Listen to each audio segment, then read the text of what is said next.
ఈ week second elimination గా Sai Srinivas house లోంచి వెళ్ళిపోవటం జరిగింది.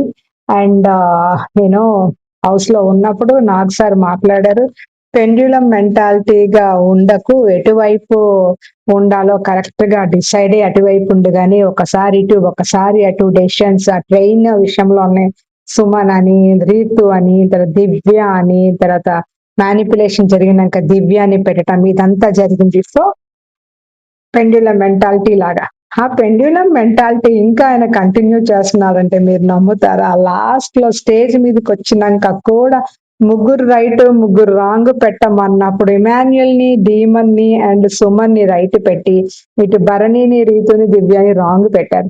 తనూజాని ఎటు పెట్టలేదు. సో రాంగ్ పెట్టకూడదు, బికాజ్ ఆయన ఆల్రెడీ టాప్ అని పెడుతున్నాడు.